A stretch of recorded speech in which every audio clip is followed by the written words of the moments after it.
And we've got Craig.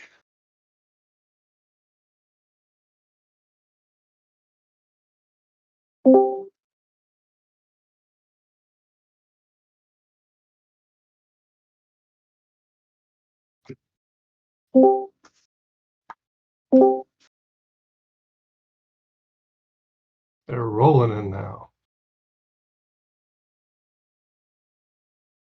Very nice.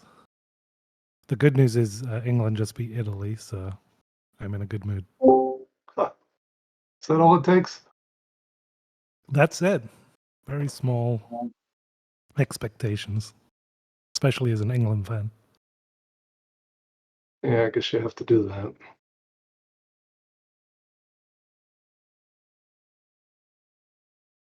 All right, so I sent out a reminder, and we were at 6:01.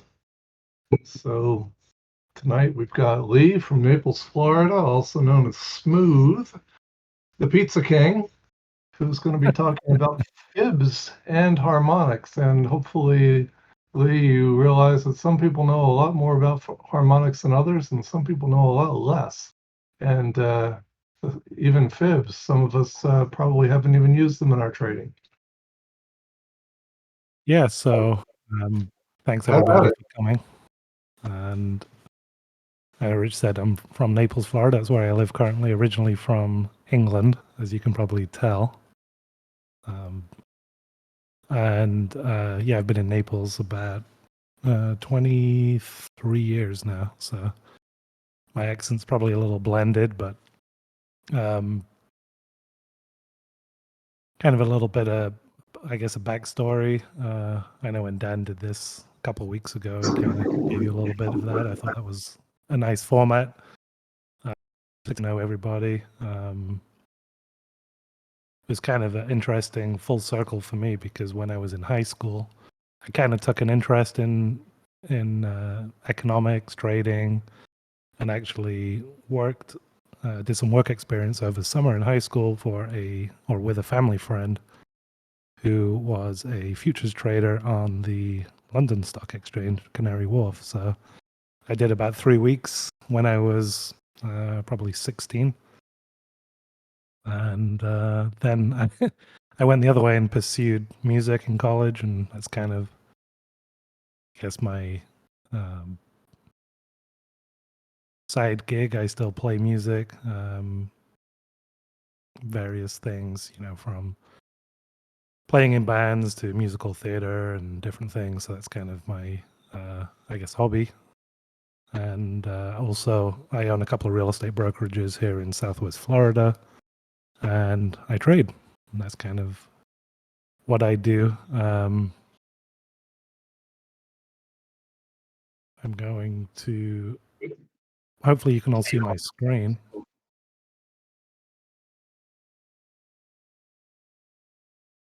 A little interesting backstory, I guess, to my journey to the USA. I moved here, couldn't wait to get the hell out of England. Always sort of saw America as the land of opportunity. Moved here right after college to, I really wanted to pursue music and I had some opportunities, but also at the same time, kind of knew that wasn't a very lucrative career path. And I actually, with some family members, invested in a restaurant in the US, and that's how I got my visa to come here and work, which was called an E2 visa, investor visa. I went back to the UK to take care of some things, and basically the immigration attorney had fucked something up and flew back into the country. This was 20 years ago, 19 years ago maybe, and flew into Newark, and they said, yeah, something's wrong here. We're deporting you back to the UK. So I got deported, hoping everything would be figured out because I had a business, a home, and everything here. And then took about 9 months to get back into the country. It was kind of a whole shit show. But anyway, I'm here, which is good. I was in the restaurant business for about 10 years, and then about 8 years, and then I got out of that, and through sort of a chance meeting, I was hired by a guy to learn and become a mortgage broker, which kind of went full circle, kind of the start, going back to my financial roots, I guess, and then did very well up until 2008. As you all know what happened in 2008. I had a mortgage company with about 23 employees, and we were a subsidiary of a bank out of Texas called Maverick Residential Lending. And basically lost my ass, lost everything. And since then, kind of, that was my sort of oh shit moment.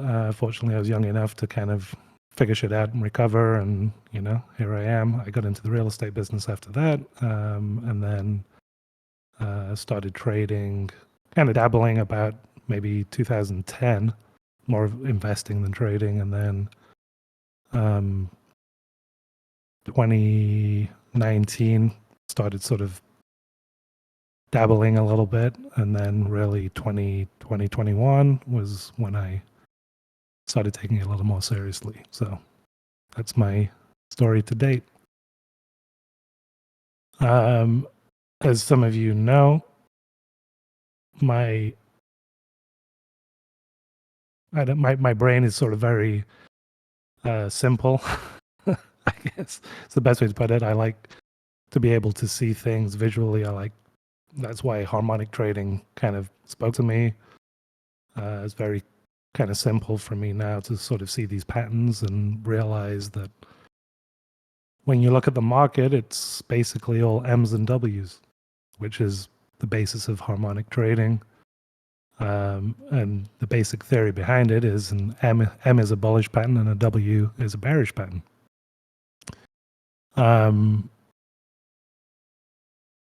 When these patterns play out, if you read any books on harmonic trading,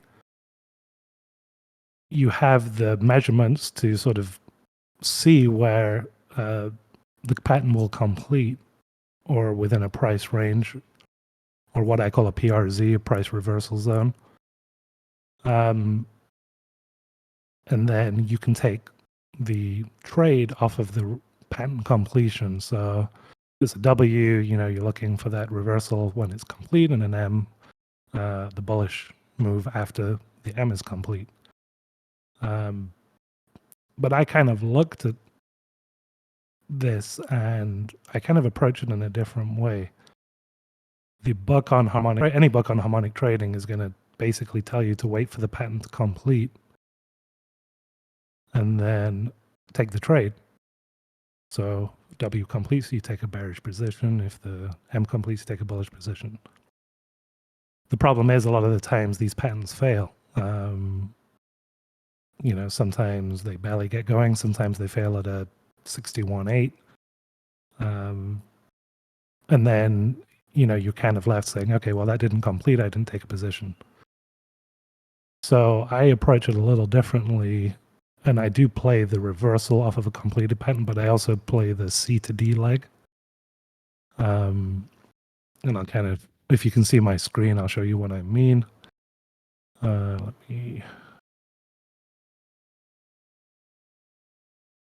This is one very fresh in the memory. I just played at the end of the day today.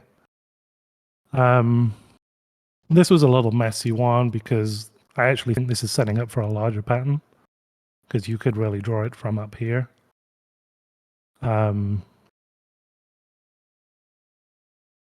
I drew it from this pop here. I set my X point.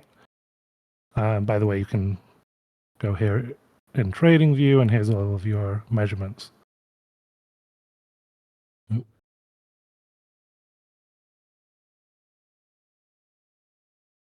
So you set your X point, you set your A point, you see where we retraced back to the 61.8 here. We came back down, just broke lows a little, which is kind of preferable really for a nice snapback.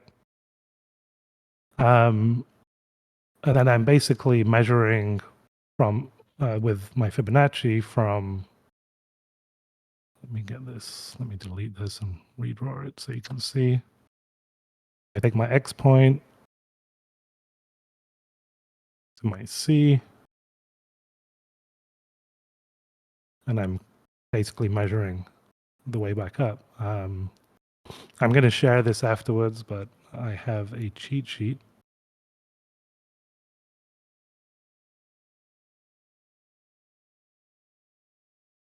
These are all the harmonic patterns. Oh, where am I?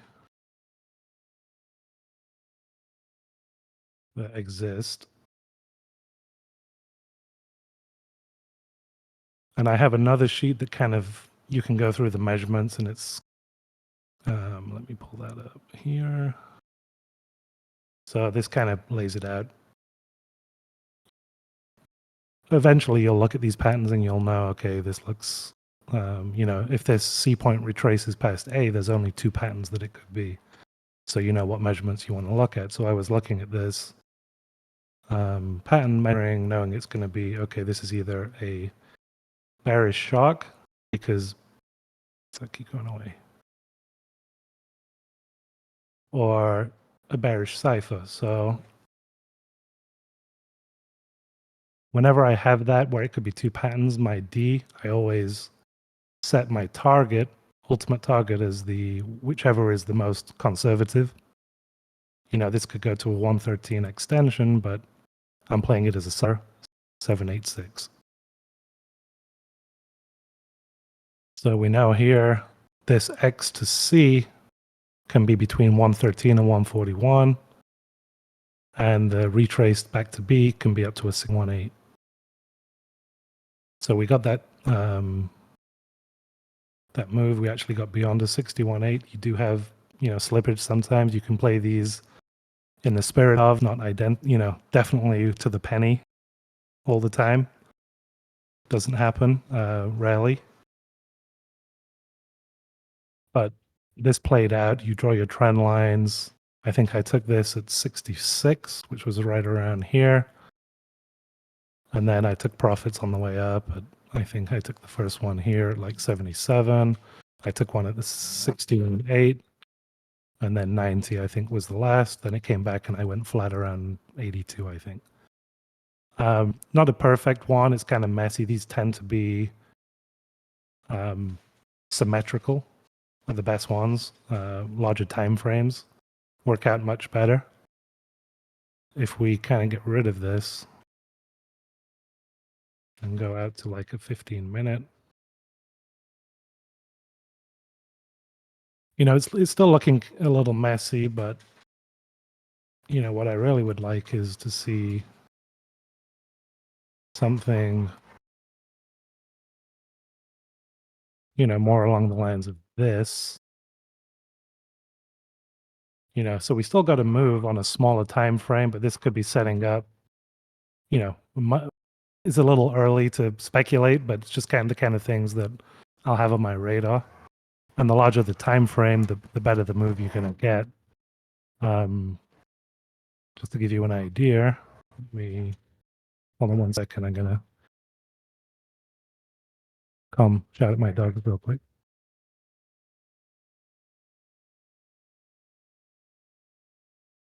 Sorry about that. Where did I put this?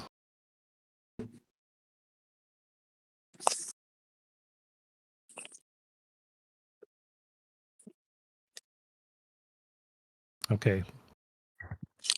It's an example of a trade on a longer time frame. This is hourly ES from March. Let's see, March 16th is when I took this trade. So I'd measured my X to A. We had a big move down. The retrace back to B. The highest number you want to see here is a 78 fib. We got a little beyond that on the wick, but if you go down to the body, it was right around where it should be. So you'll see that more on the larger time frames, but I still always measure from the wick. And then we came down here to the 63 or so just below the 61.8. So at that point, I'm going to pull out my harmonics cheat sheet.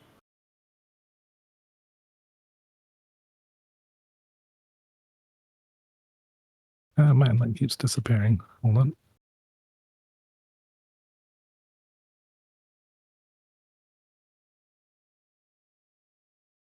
Okay, so this one I played as you can see, the only pattern that we have here that goes beyond a 61.8 is the bearish butterfly. So we're looking for a 78.6 retrace, and we want to see nothing lower than an 886 at the C point reversal. And we have an ultimate target between 127 and 141 extension on the X to D. So if we know that, ultimately we got the 138 right here. We actually broke the 141 here too, but I would call this completion zone. So this one really almost, to the penny completed as it should. And over here, once we hit that, we're starting to look for that reversal. And it took, I think this was overnight. So, by, I guess, London session, that's when it broke. And then we got that reversal all the way back down to this trend line. As far as how would I enter this trade, when you get this deep of a pullback here, you have a little less room to play with, because as you can see, by the time we break this trend line, you've already broken this 61.8, and you really need your Fibonacci extension numbers to project where you're going to go. But you have room to 141, so there's still a lot of room. This is kind of this is where you want to be. So I'm gonna, from here, zoom in 15. Oops.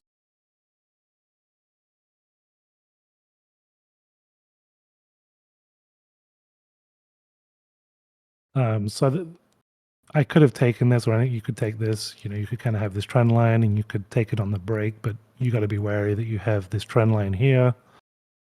You got a 61.8 right here. So this is probably the earliest I would have taken the trade. I managed it pretty tight here, but I waited for this break, and I actually waited for the break of this 78, which is when I got into the trade. And the nice thing when you have this sort of a move on the hourly, you're supported, for the bigger play.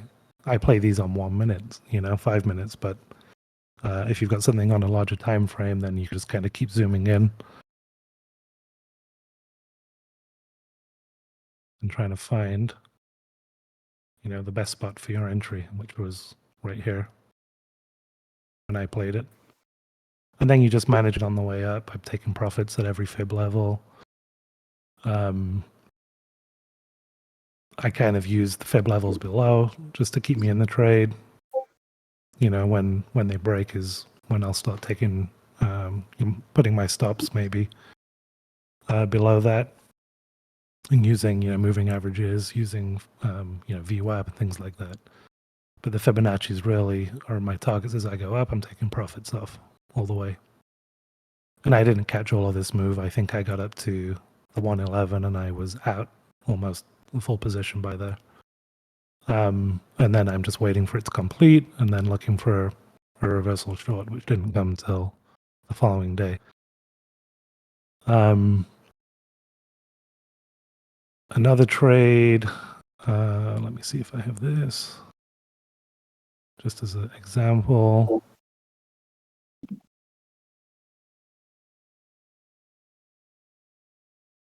This actually, I continued to hold this week, but this was Adobe on the hourly.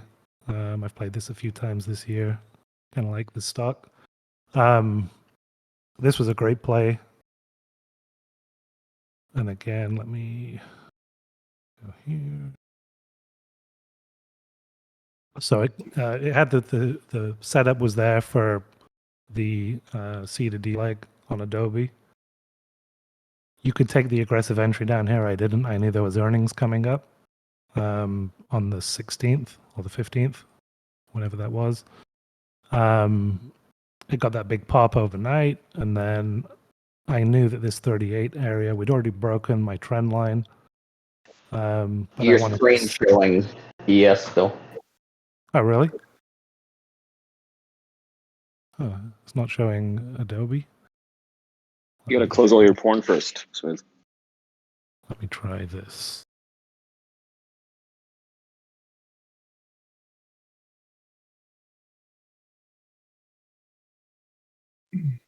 Edit. There it is. Got it. You see it now? Yeah, it's really blurry, but I can see what looks like a stock chart. Okay. So again, I saw the setup on Adobe. I used the tool to measure my X to A to B.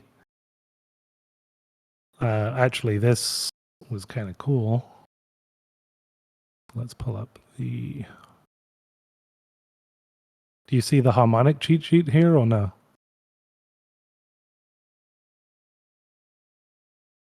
I don't. Oh, okay. Kind of sucks. Hold on.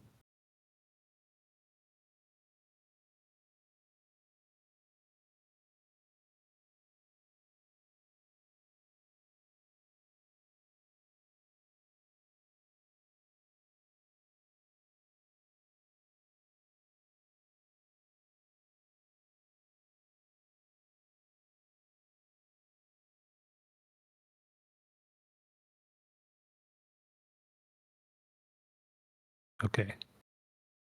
So this is the sheet I was telling you about. I guess you didn't see it before. And I'll share this with everybody afterwards. I think it may already be somewhere, but I'll share it again. So this gives you your measurements for all of the different harmonic patterns that are out there. I reference this as you're doing your measurements to see what you're playing. You can set your targets based on this. That's going on.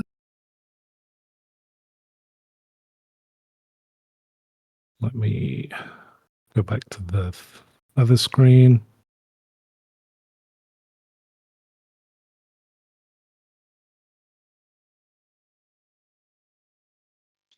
Can you Okay. adjust the resolution at all? Let me see.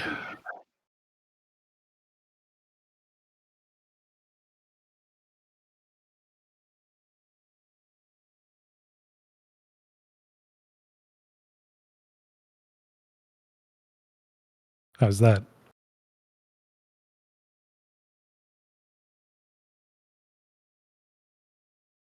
Is that better? Holy Dan? moly, I can see.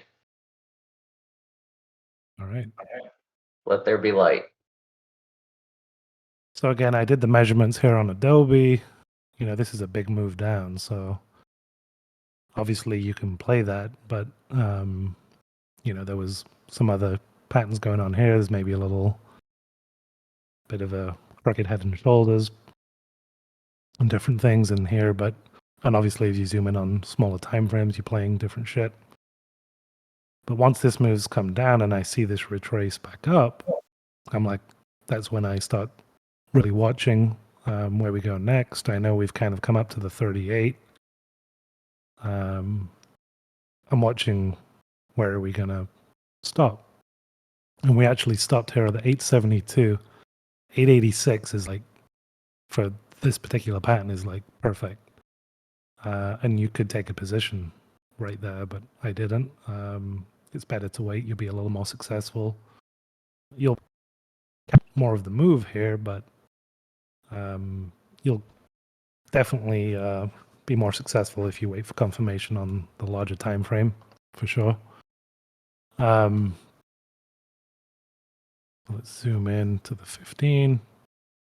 So Adobe had earnings. I did not play the earnings. I waited. We got this pop the next day. I'm kind of watching it later or midday or so. We popped over this 38. And I kind of watched to see how it handled that area. Seemed to be holding support. So that's my line in the sand. So if I take a position, I know if we drop below this 38, that I'm stopping at. Not that it wouldn't work, but that's just for my risk management. So I entered the trade at 352.11. Stop loss under 350, and I've got a target, two targets, 360 and 370. So I was risking $2 for 20, which is, pretty good risk parameters there. And where did I get 10 and 20? Well, my next fib up was the 50, which was just over 360, and then the next one was the 61.8 at 370. So pretty easy, pretty simple. I entered here. Next day I scaled up at the 50. We came back down. We supported at the 38. I added maybe about 25% back of what I'd sold. Scaled here again. I'm in maybe 40% of my original position by this point. And then just scaled a little bit at the end of the day. I think last Monday. Or this past Monday, sorry. Scaled more on Tuesday at the 61.8.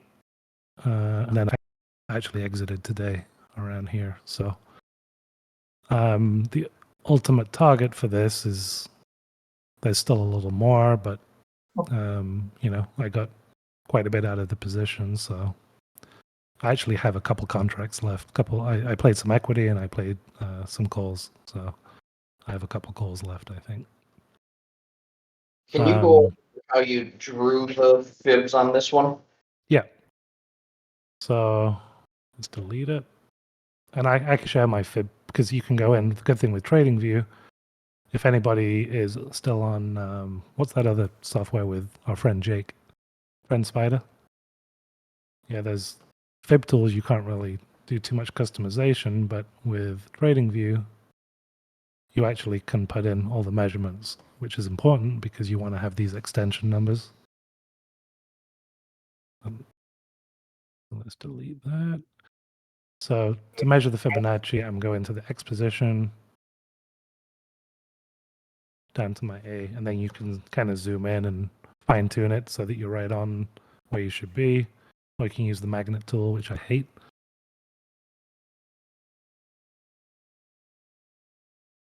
But then you're just using that to, oops. You can see them when you zoom in on the smaller time frame. You can see where I entered. I mean, we're pretty, and my fibs may be off a little bit, but we're really holding that support nicely. So that was my cue to enter the trade. And again, just managing it as we go. And one that I also played but got stopped out on for most of the play. And then it went off my radar, but you got the same kind of thing here. I think I entered around here and then it came down and I stopped out and then I took it off my radar and I was busy with other stuff. But again, you got that same kind of move.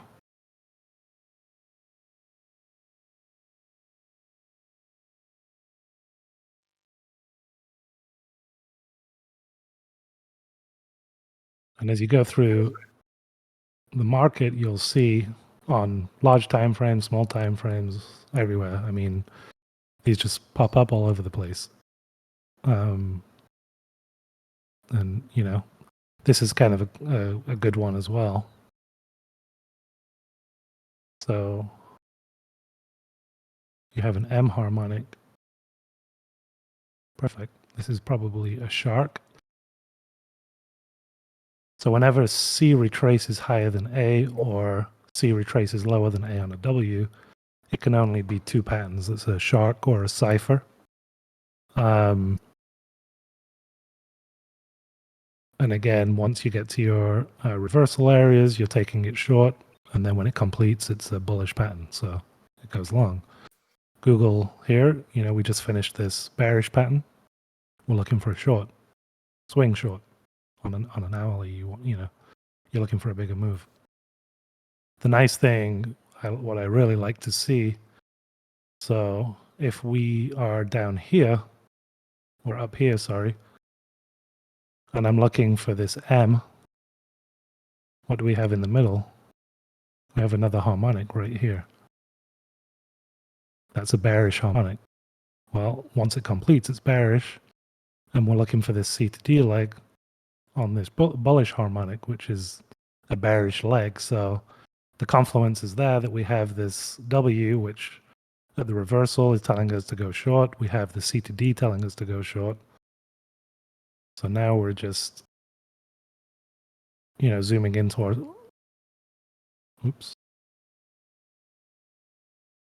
into our shorter time frames and looking for, a position. Whatever, you want to use for, actually, and then I just noticed this, but we get another M right here. So if you didn't take a position here, I would definitely, this would be an area that I would be kind of looking to take a short. Or maybe you can take a little trend line there and take it on the break. And that's just, trying to fine tune your entry. Obviously, you're on the hour here, but you can be zooming in to the 15, the 5, the minute, whatever you prefer. But once you get into the 15, we're seeing this M. We're also seeing a little bit of a head and shoulder type formation here. You've got your neckline, and this is the opening of the day. So this would really be a place I'd be looking for an entry for a swing short. And then, you really got, 99 down to 91 without any real retrace until you got here. Maybe you would have exited a lot of your position. And again, you would be measuring your Fibonacci from down here to up here. And then just taking profits at every target. Some people will measure the Fibonacci to the C. You can go to the A. I find that A is a little more accurate, even though you extended beyond. That's what your drawing tool is using for its measurements. So I would always go X to A. But don't discount it. You can draw 2 sets of Fibonacci to kind of guide you on the way down. But actually this hit the 50% and retrace, so kind of see that was a decent spot to take profit here and take profit here. Actually, I would have taken profit the 23, the 38, the 50. And then if you were still in the position, you finally came down to the 61.8 and all the way down to the 88 pretty much before it reversed.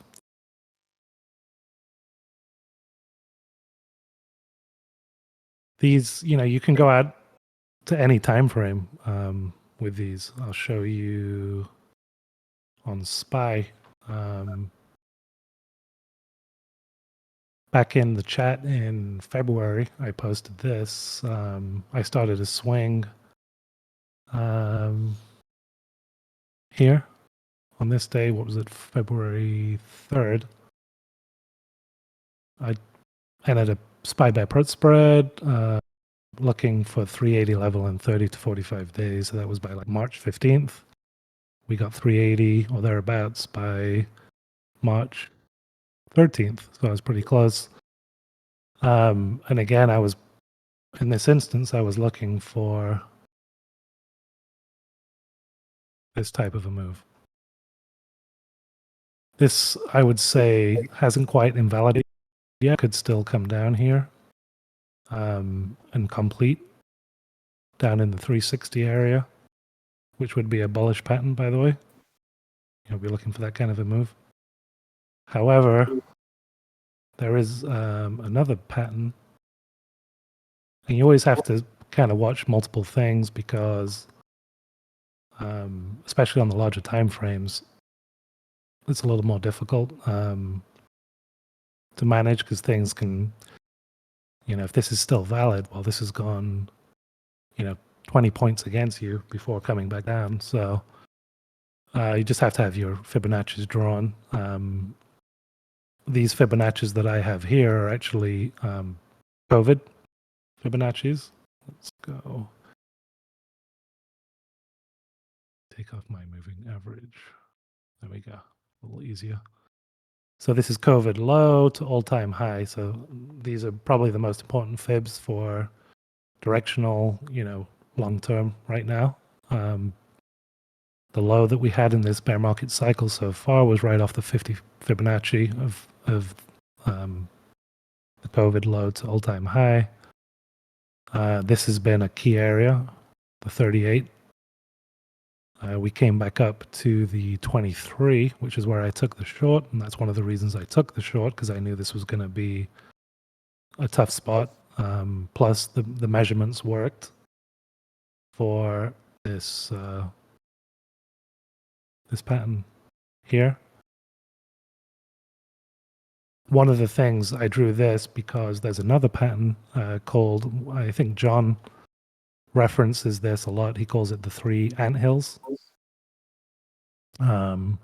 Officially, it's actually a bullish drive, and you get 3 peaks, 2 and 3. And this should be right around a 127 higher high measurement. So, if things kind of come back up here and we start getting back up here, then we actually 127 would bring us right into this zone here. And it's a bearish pattern. So then we'd be looking for the down move off of this pattern. So that's just something I'm watching. Again, this is on a large time frame, so it's not going to happen. This would be well into April. And these tend to be symmetrical, so you can kind of measure time-wise how long this move took to give you an idea of how long this move would take, and then take your position. So these are good to take shorts on, I find. This is why I took the short here, but not necessarily on this pattern, but this pattern would have worked also. I had the M here, but same principle. And then if we do continue this move up over the next few weeks, then this would be definitely an area I would be looking to go max short. It would also kind of give you, even though it's not a harmonic, it still gives you that W shape, which in the spirit of a harmonic would give you a short setup. So I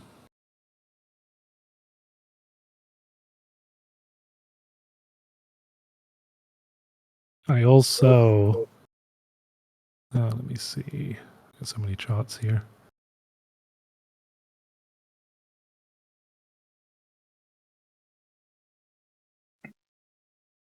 Again, this was back in, Dan and I are in another room with a few guys from another room full of rejects from another paid room. And I posted this back in September 27th. Because I saw that we had this big harmonic sitting here. And actually, when I posted this, it was around September 27th, just saying that I can see us pulling down to around, 3,400, 3,470, I think. And then could be the start of the biggest bear market rally that we've seen so far, and room to 3,400 or 4,400, which was here, and looks like we've kind of pooped out around the 61.8, which is pretty common. But again, I sometimes will keep an eye out, always keep an eye out for these larger moves on the daily or the hourly 4-hour, because if you can get into a trade where the larger time frame is behind you, then you're going to be much more successful. Just know, if you're going to get into a trade that's setting up on the hourly, you're going to get a decent move out of it. And if you're doing a trade that's on the 5 seconds, which I have done, your heart's beating at 300 beats a minute and you're in and out in 15 seconds. So these are much more better moves to kind of watch for. And you're not going to take an ES contract here, but that you're intraday, you're looking at lower time frames and looking for longs, because that's the bigger picture. But you can take some spreads on SPY or anything else. Like I tend to do when I'm looking for a big move, I'll usually do a spread, so a little less theta, kicking you in the ass on the way down or the way up. And again, for the Fibonacci principle, really, it's self-fulfilling, and people are watching it. People that don't use it in their trading, that's fine, but I think Neil will attest to the fact that if people are using it, a lot of people are using it, and algorithms are programmed around them, it's kind of a tool that you'd want under your belt.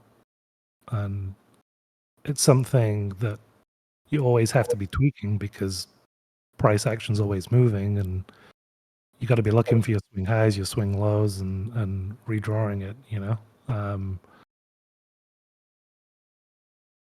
from your hourly time frame to 15-minute, 5-minute, 1-minute, whatever kind of move you're looking for, you want to keep it in, and definitely the 1 hour is imperative. So right now I would definitely be interested in this, because we came from a high to a low, and since this kind of played out, we've been in this bullish channel. So I kind of want to know where these Fibonacci's are, my bigger plays.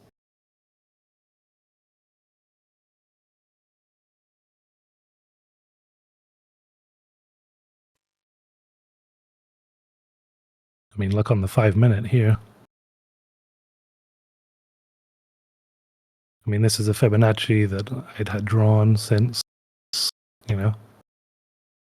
from here, March 6th high to March 13th low. And it was valid today. Now, there's probably some other levels there, some other Fibonacci's that are in confluence with that, but it's just good to, you've got that drawn, and then you're taking these levels, and look, there's a 50 right there too. So we got some confluence around these levels. So when I was taking this trade today, I kind of knew that 90, 94 was going to be a tough spot. And I think Neil mentioned he had, I think, this drawn. And there was a 61.8 in here too. So you can get crazy. I mean, you can draw them from multiple spots, but when you start seeing this kind of confluence, good to take profits. Not that it can't break through, but yeah. Some other things, I call it the 113 phenomenon. I think I put this in chat in the chat a few days ago, saying SPY to what did I say? 200. By the time this bear market cycle is over, SPY to 200, I think is what I said. And here's the reason for that. It's kind of a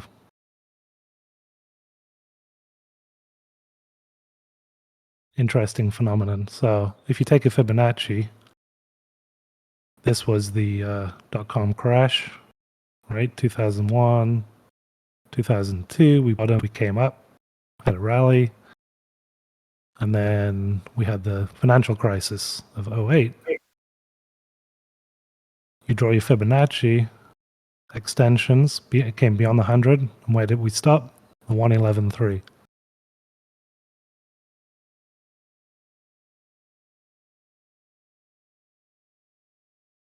Then we had this 2018-19 COVID crash. We came down to the 111. And there's a bunch more. Those are just the biggest ones, easiest ones to see. So if we do COVID crash, all-time highs, 111 is 188. So if history repeats,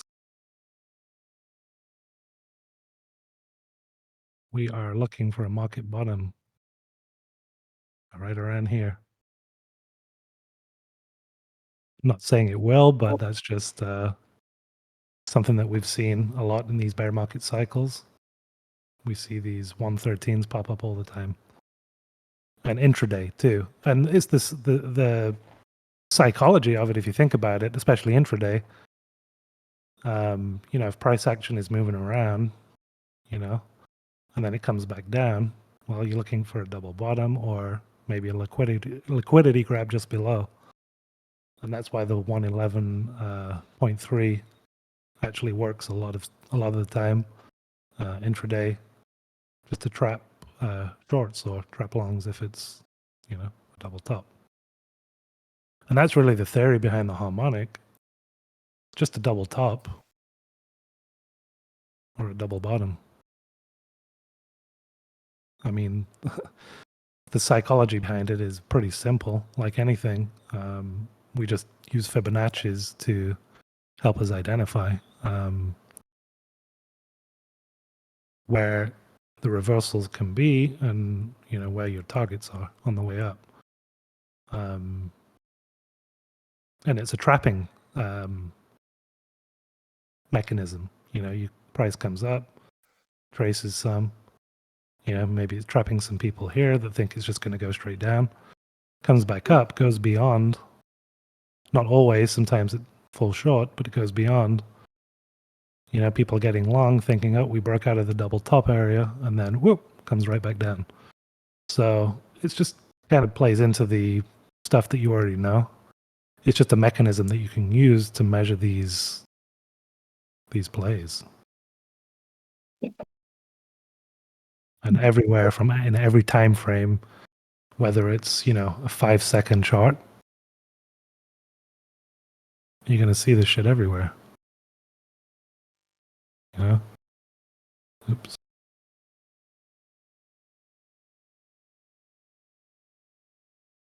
I mean, they're all over, even little micro. Just M's and W's. And now that I've done this class, that's all you're going to see forever. So I know I kind of probably went through this quickly. I don't want to take up everybody's whole evening. But if anyone's got any questions, I am happy to answer anything.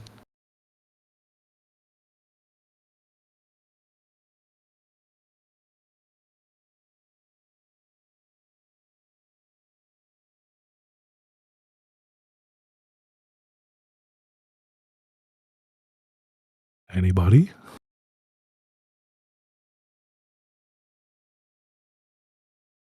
Hey, Smooth. Yeah. Hey, what's your favorite time frame for identifying your M's and W's when you're using your fibs? For the best move, I really want to see something on an hourly. At an hourly? Okay. Yeah, like that Adobe chart that I shared. Oops.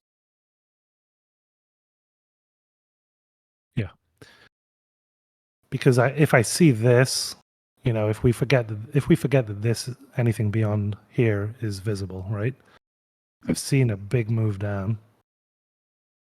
I've seen a retrace here to a 38%, which is kind of the minimum that you want for a harmonic. And I'm seeing this break. Now, I can short this and take this move, and maybe I would intraday. But there's no pattern confirmation there for me. There's nothing. So Sure. I'm really interested in waiting for this price to come down, this price to come back up, and this price to come back down. I'm watching where this is going to reverse. I also know I have earnings coming up, so there's no way I was going to get into it before earnings, not for a swing. But once we had earnings and we came up here, I've got my Fibonacci's drawn. And now I wake up and we're up here. And then I go in day. I know my setup's there. And I'm waiting for that 38 Fibonacci to break. Oops. And it broke around midday. Now I'm going to look for, some confirmation that we have support in this area, which we do. And I got in the trade. And then I know my targets. I've got my Fibonacci above at 50. So even if my target's just one Fibonacci ahead, and I'm entering at, 351, 352, that's a $8-9 move for a couple bucks risk. That's pretty damn good risk reward. And take equity, I took equity and some options, but, if you don't want to get involved in theta, or if you don't understand options,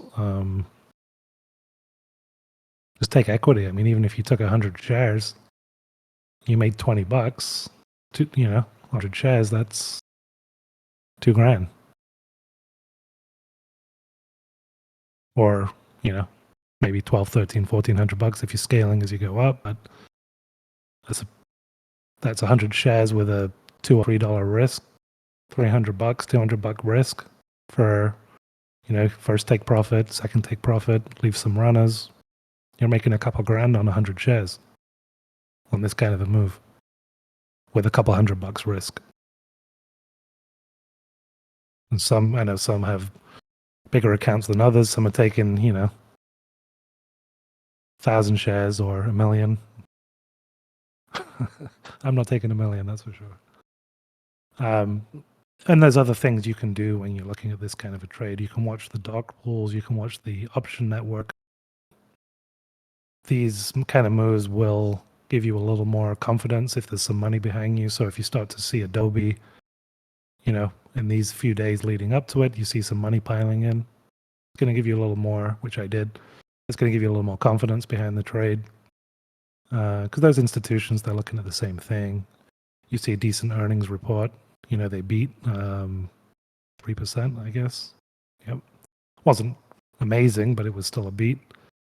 So you've got money coming in. You've got the pattern. I'm seeing support here. Low risk reward. That's a trade I'll take every day of the week. And these trades don't present themselves that often. And I'm not looking at every stock. I'm sure they present themselves more often than I see. But I've got certain things on my radar and certain stocks I like to trade. And obviously, it has to be liquid. So, yeah. I hope that answered that question.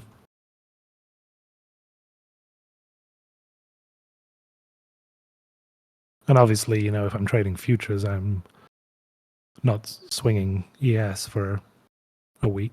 So I'm looking for the smaller patterns for sure, but I will always be aware of what's playing out on a larger time frame.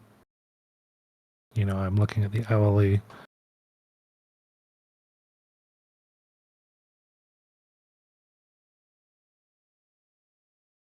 I'm watching stuff here.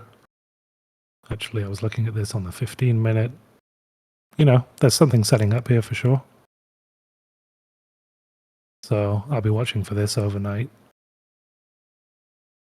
See where we get a reversal down here maybe, and then look for that move back up.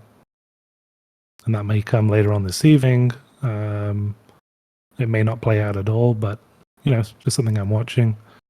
I'll draw my... I'll use my tool. I'll set my levels. I'll wait till we get a C point. I'll start to see a reversal. I'll look at my cheat sheet to see what pattern's playing out. I've got sort of a trend line to play off of. So, the perfect scenario would be we come down into the zone and we break. And then you take a position around here and then just write it up. draw your fibs and take, if this is what plays What's out. what's that bottom line there? Where the sort of the same where VA is? Oh, this Where's red line? that C, where you drew that at the bottom there? What's that Yeah. level? I just can't read the screen. That's fine. No, I just have this channel drawn. This is kind of this wedge that we've been in for the last, couple weeks. Where would you be looking for a reversal tonight? So let's say you get this pattern to play out, right? Right. So where? Let me kind of show you. So right now, I'll be looking at, this is my A point. This is my B point. So we've had about a 50% retracement here. I'll go to my cheat sheet, which I'll share with you guys. I know it's probably not showing up on your screen. But this could be fits within the parameters right now of it really depends where the C point reversal comes. But I'd be looking for a confirmation before I kind of know where it's going to be. But if this was a bat, for example, you'd be looking for somewhere around 886, which would be in this area, which is right just below this trend line. What's that number? 39.53 and a quarter ish. But then you can also go out and look at your Fibonacci. Okay, so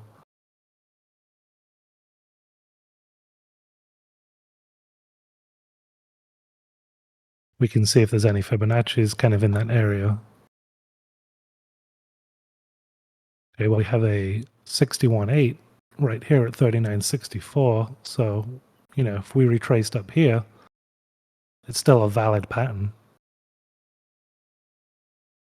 I like to see them come a little deeper for a more aggressive pullback. But I'm always looking for confluence. But on these longer time frames, if you're taking something up here, it could be a shark, which can pull down as low as a 161.8. So you've got a huge range where this could reverse, which I know sounds a little crazy, like, well, where are you taking it, 64 or 18? Well, really, I kind of play this differently to a lot of people because they're waiting for D to reverse it. But I'm looking for the C to D because I know there's a move there, and these patterns will fail. So you want to more opportunity than play the C to D leg, because that's going to give you basically another opportunity to play. So I guess to answer the question, if this came down to a 61.8, that would be something I'd be comfortable taking a position right here, because I have another Fibonacci there. I know this is the deepest this could possibly pull back to be a harmonic. So I could take a position here with a very low risk to reward for the snapback here. But generally, you want to wait for price to reverse and break your trend line. No, Tanny asked, is the D leg auto drawn, or are you just eyeballing based on the pattern you're seeing? From what I've seen of your trades, does the D leg almost always sort of complete that W or that M pattern where it comes back to where A started or close to? Yeah, exactly. So, for example, if this plays out as a bat and we get an 886, the completion of the bat is also, so this would be an 886. Right around here, let's say. We come here, and then the completion of the pattern officially is 886 on a bat. So it would be right around this area. And again, you would take your You could get rid of this Fibonacci if you want, and then take your Fibonacci, put your 100% on X, and then your 0 down here. And let's say this price comes down at this point, reverses back, and we break this trend. You could take the position, this trend line being your support, or you could wait for the break of the 38, because that's going to be probably your quick scale will be 3 points up or so. But you're ultimately looking to take a decent amount at 50. You've got pretty strong resistance there, so there's a good chance this pattern could fail at the 50 with all of this resistance across the board. 61.8, you'd be looking to take another piece. 70 is a little less strong, I guess. 78 is usually a pretty strong zone, and then completion here. And then once you get to D, now you're looking for a reversal back down. The book says that you're looking for a reversal back to C. But again, once you get that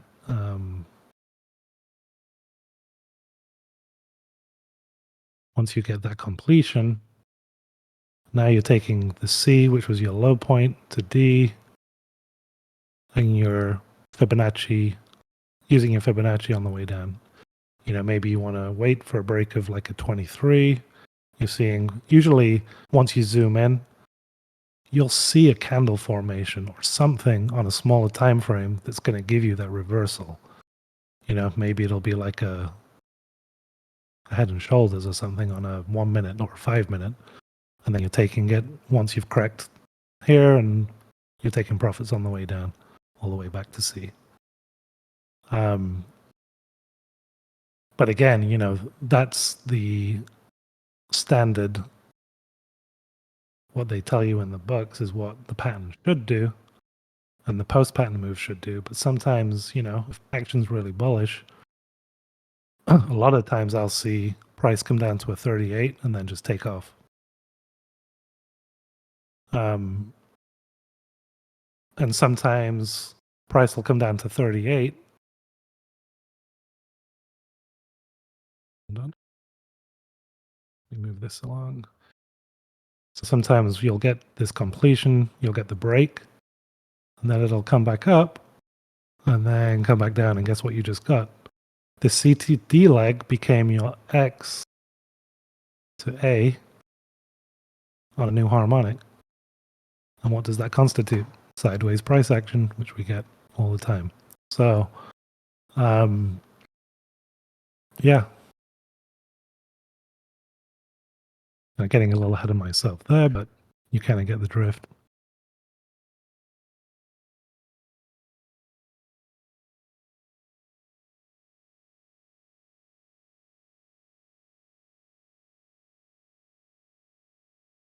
Any other questions? Yeah, hey Smooth, how you doing? Good. Yeah, I was curious. I think I saw you draw these fib sets both ways. How do you usually determine where you put the 0 and where you put the 1? Okay. Clean this up. So you always want to start, if you've seen price move from high to low, you want to start from the high, go down to the low, which is your 0, because you're looking, for example, this move today, when I think SKEWB called it at, and we were right on this bottom trend line. And once we got the confirmation of that low, now we're using these Fibonacci's from this high point to this low point, to basically step it back up. And we got back up to the 50% retrace. And that's kind of our line in the sand right now. And again, if you're coming in this morning and you see this big move up, we can take this low, we can go to the high,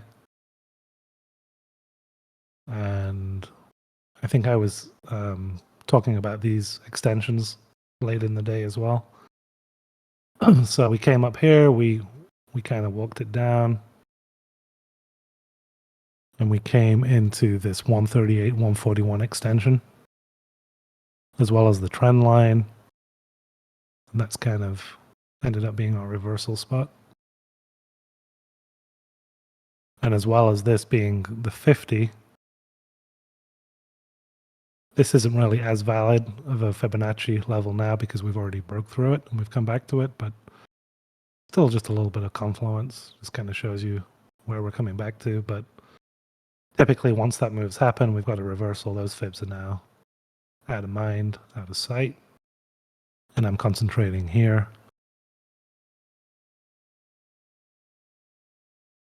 And of course, you know, if you want something a little bigger, you can go out and still take your most recent swing high, swing low, you know, 100%, 0%.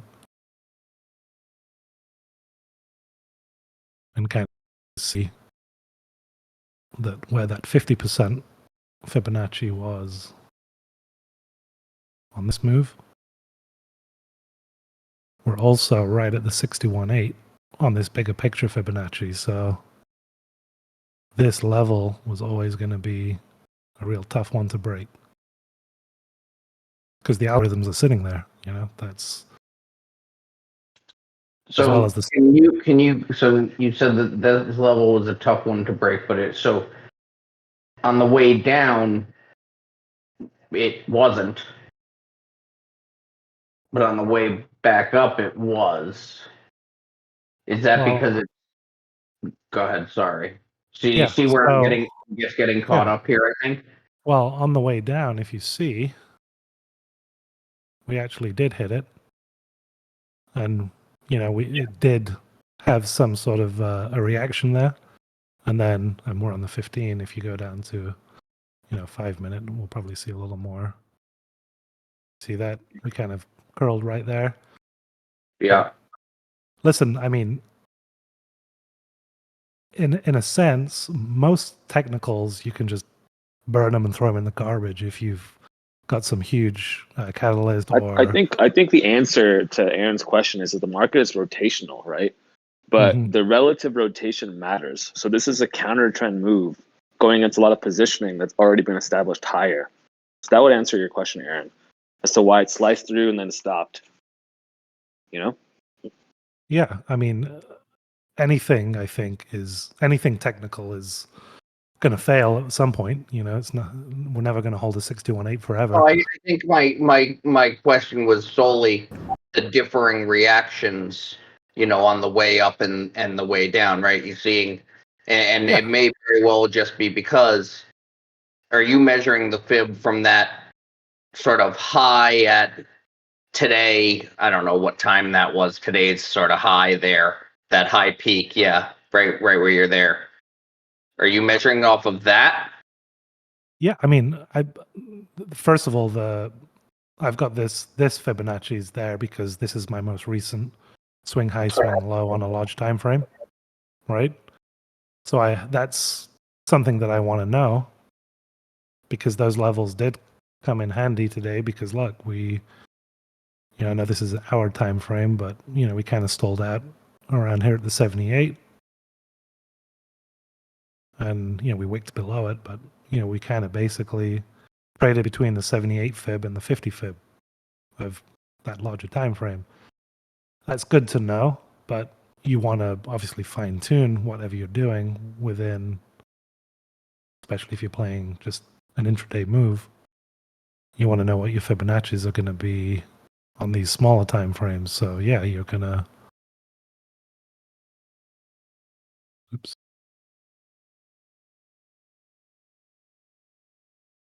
Yeah, so you're going to draw that, and we see a bottoming here. I think, yes, I mean, SKEWB was calling this out. We had that huge pop, and if I fine tune my fibs, that's probably going to be pretty damn close to touching the 50 and rejecting. And actually, this candle wasn't there yet, so we were actually not quite there. Yeah, I mean, we were pretty damn close. What was it, like 50 cents off? Yeah. We know the 61.8 is there from the large time frame. And we know the 50 is there for this intraday high to low. So if you had taken a position here and this aggressive, 10-minute move got up into this zone, also, I mean, you have your volume profile, little node here. You have a bunch of things. Context trading, matters. Inventory and context matter. Yeah, trading in this zone. You're taking profits up here. So it's not just Fibonacci is not the only thing I use, but it's definitely between the Fibonacci and the harmonics. It's like it's the reason I take a trade most of the time. 80% of the time, if I'm in a trade, I see a pattern. It doesn't have to be a harmonic, but I'm seeing, and there's other harmonic patterns we can get into. There's something called an ABCD, which you guys have called an H pattern, which kind of looks like an H pattern, and then when it goes beyond that bottoming, it's actually technically called an ABCD, the bullish or bearish 3-drive pattern, and then all the different weird animal names. And it seems a little kooky, like the Elliott wave stuff, but essentially it's just a way of trading around the Fibonacci's and being able to see, and it goes to the psychology of trading. I prefer M's and W's to anything else.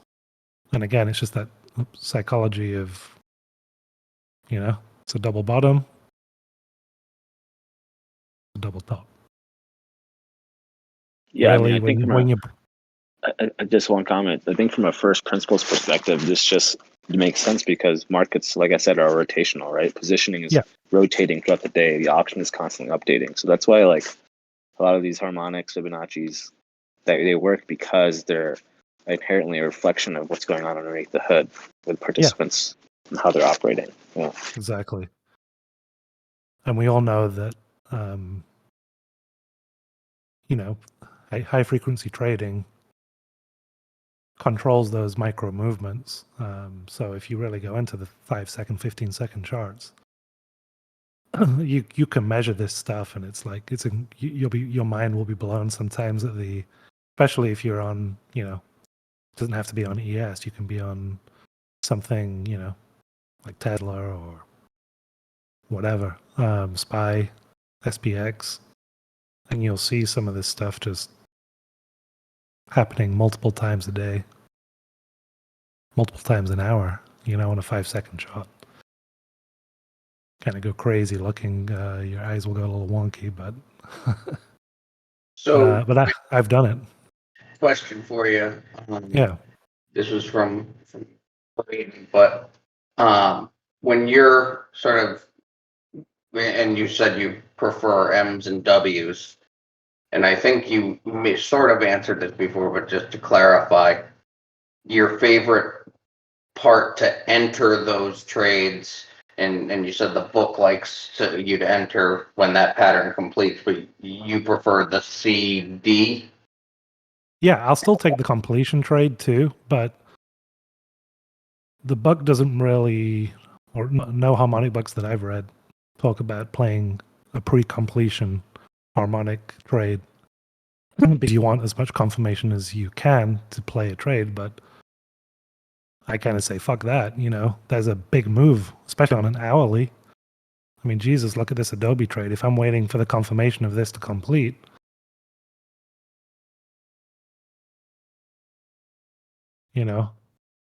I'm entering at 352 and, scaling out up to 370, 380. Why would I miss this opportunity? I can still wait for this reversal, which, you know, maybe there's something happening here. I'm not sure yet. I haven't taken it. I'll kind of look at these trend lines and maybe I'll take that short. I haven't seen much activity on the dog pool yet or on the options network. I'll keep an eye on that for sure. But I'll kind of go through just real quick. And everybody has their preferred method or indicators, etc. But I'll try and make this as simple as I can here. So I saw this trade set up. I saw it sort of setting up. I zoomed in onto the 1 minute.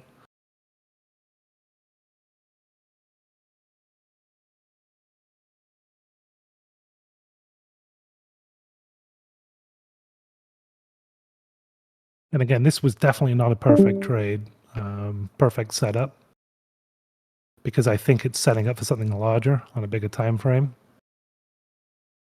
And the reason I chose this point and not this point or this point, I chose this point because this gave us about a 61.8 retrace, which is just a nice number to work with. And I drew my harmonic, I drew my Fibonacci. So I saw this reject up at the 61.8. Came back down. We broke to like a 1-1, I think, or just above it. Ideally, I want to see like a 1-1-3, but again, it wasn't perfect. Then I'm going to draw my trend line. We got something kind of like this going on. And I'm on a 1 minute chart, and guess what else I'm seeing? I'm seeing within this harmonic, I'm seeing another harmonic. I'm not going to draw this out and measure this out, but I know that this leg on this harmonic gives me the leg on this harmonic too. So there's kind of two things in my favor. So as soon as I start to see this curl and break, I think I entered at 39.66. I know I had a trend line here. It was a little bit of an aggressive entry, but this would have been my stop. So it was a wide-ish stop. But I know that, we probably had a decent chance of getting up to this 92. And I entered the trade right around here, as we were kind of maybe a little higher. I think it was around here as we were sort of breaking through this shit here. And then we came up here. I took a profit at like 75 or 76, right around there. We kind of played around this zone. And I took some profits here at the 50 fib. I think I was out probably 3/4 of my position there. And then I took some off here.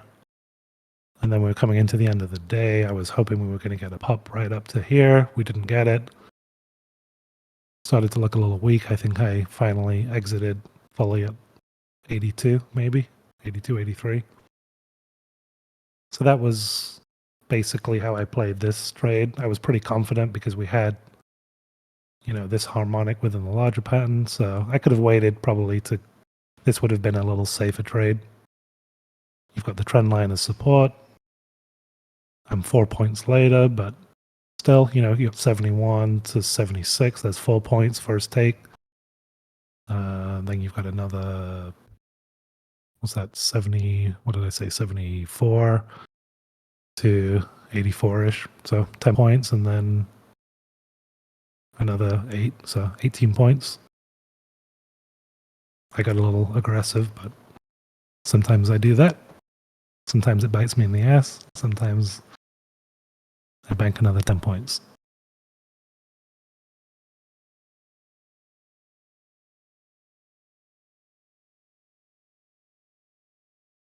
And, I missed one thing. So I know everybody uses different tools. I usually have my three favored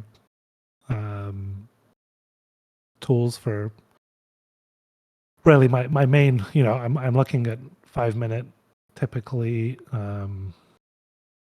MACD. Actually, it went off of here. I don't know why it's not in here.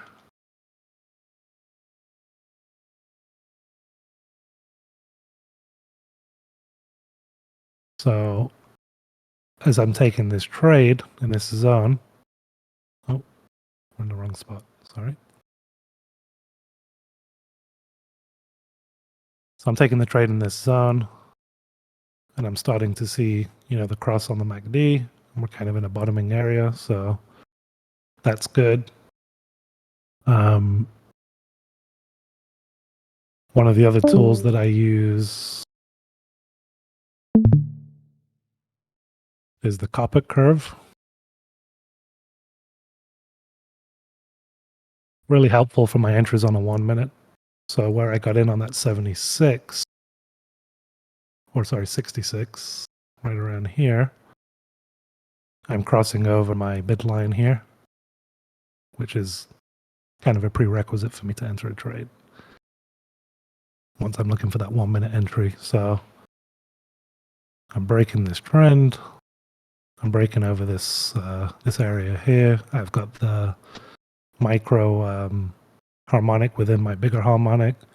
I'm breaking over here. My MACD is crossing on the 5 minute.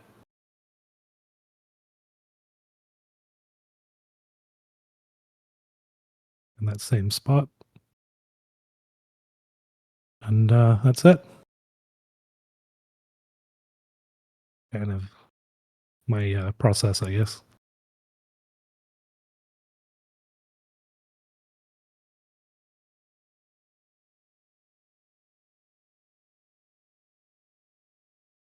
What this is doing now.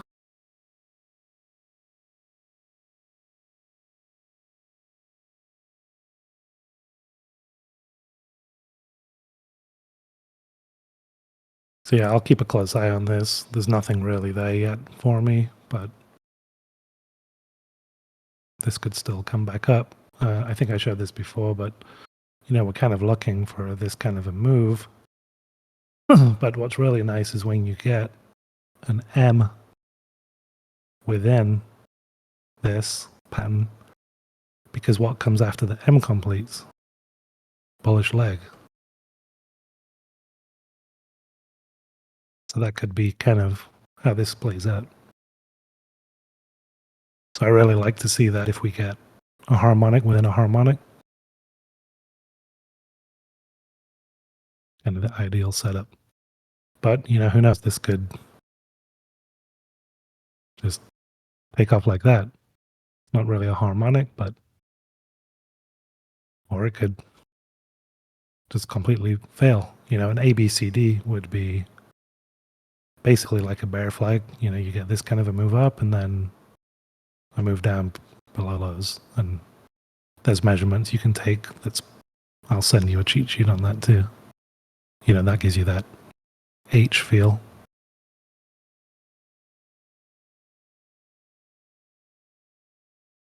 But again, that's why if I see this, I'm like, okay, if I'm playing on a small time frame and I see something and I'm scalping, I'll play it.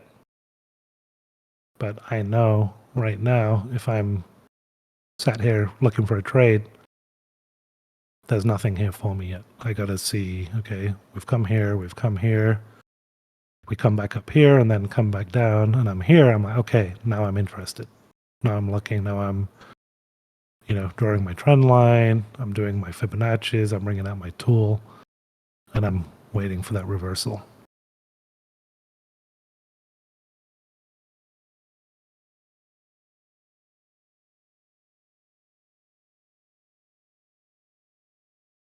Any other questions?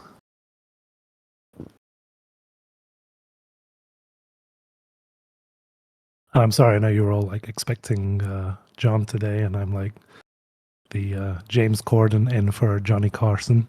I think I told Rich that.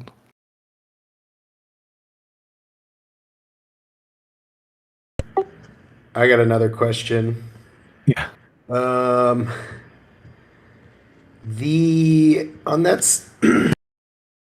that That SPY chart that you showed earlier, that I think the one that you had mentioned, you shared.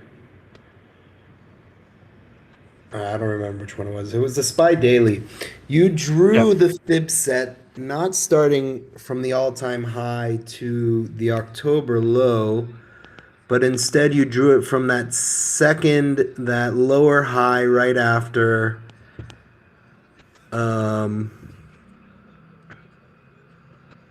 I don't think this was the chart. It might have been something else. There was something where the fib set ran from this lower high in I think it was April to the October lows instead of the all-time high to the October low. It wasn't this one. I think it was the other chart before the one you said you shared in a different group before. That was hold on. Oh, this one. Yeah, exactly. So you see how you have your. So I drew the fib from here. Exactly. So that's because this was the pattern I was playing. I was playing the cipher. Okay. So sure, these Fibonacci's are relevant, but when I'm planning out a trade that trades around a pattern, I'm using the Fibonacci measurements within the pattern. So I'm going X to C. Got it. So at what point do you determine that it's time to draw the pattern? Obviously, you don't do it right on day X, Right. or maybe not day A, but maybe when on like B, or when you see this B wave starting to form. Yeah, if I start seeing, this trend line crack, and I'm like, okay, this is daily, so obviously that's a long time to wait to get down here. It would be on my radar, but it's way too early to say, is this going to be, a harmonic setup? So you basically around C is when you start. Yeah, and really this is there's going to be this wave up that could wave all the way back up to X or near there. So this came in here. I was looking at it. I was doing my measurements, and I kind of knew. And I'll go back and delete this for a second. So I know that. Oops. If I measure A to B, so this gives me my fib levels for the short. Excuse me. And then you get the 113 there that you're looking for. Sorry if my dogs are barking. So I'm drawing this A to B to look for the Fibonacci's on the retrace, and one of the levels I gave here, which aren't as valid because this is current ES contract versus then. I said that around the 3570 when we were here, I said the perfect sort of bottoming area that I think for this would be 3570. This is 3500. I don't know what that was on what would have been, in a September, I forget which contract that was, but that's pretty much the area that we came to and reversed. Now, I'm not taking it there necessarily. I mean, you could, but you really want to wait for that confirmation. But again, you could draw some trend lines and sort of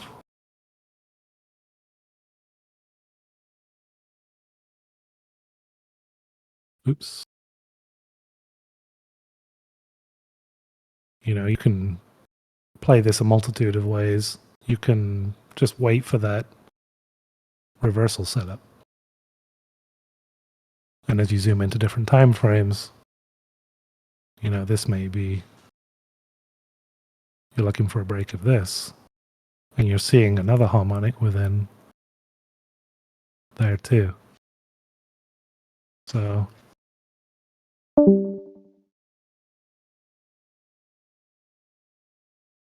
but when I was looking at this on a longer time frame, I was seeing this setup, and if it played out to its full potential. Mhm.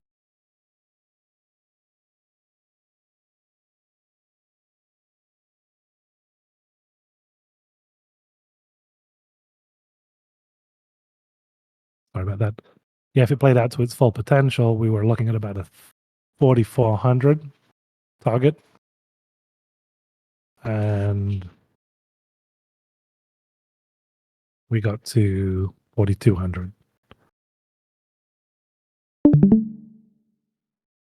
But I was measuring this.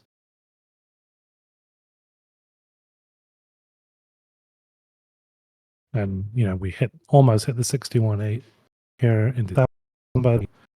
Came down and then had another shot at it. But that seemed to be the topping. This pattern's not valid anymore. Really, these things have to be fairly symmetrical.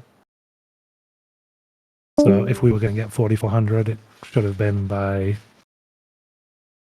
at the latest, I would say, around the middle of this month.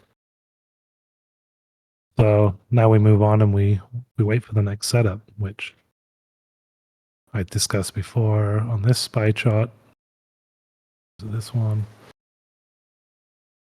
I'm kind of seeing like a bullish drive. Or a bearish drive, sorry. It's a bullish move here, but then when it finishes, it's the move down.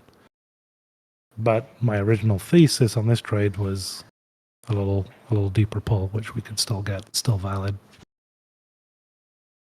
It has to happen though, probably in the next few days. We need to really get an aggressive pull. Otherwise, we lose symmetry. And you can see we kind of had the same kind of thing here where we had that big retrace. We've had a little bit of a retrace here. So, and again, we want to be somewhat, doesn't have to be perfect symmetrical, but if we started doing this, then this is invalidated because just lost total symmetry. We got to really crack here the next few days.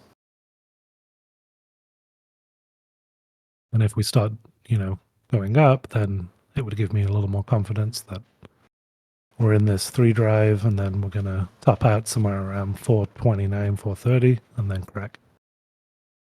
Which really works nicely with all of this. You see how big this area is? Actually have a yellow line there. Because it's been a major pivot since June of 21, October 21, traded around here in 22, May 22, again in August. So this would be a major short spot for me. That's kind of what I'm hoping for.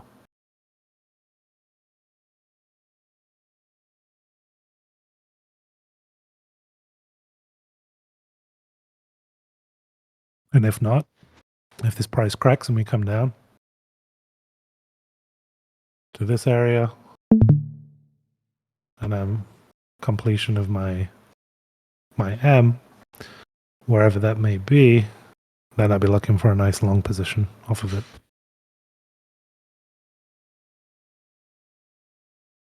And again, the big areas to watch are this 38 Fibonacci, this 50 Fibonacci, and this is support areas. Although if we come back down here, I'm pretty sure we would crack it and come down to the 50 or close to it. And then if we get this move up, I'd look for the 1875 to be a strong resistance area, and ultimately, hopefully, just a little push through to get to the 428 level, and that would give us a perfect measurement off of this 3 drive.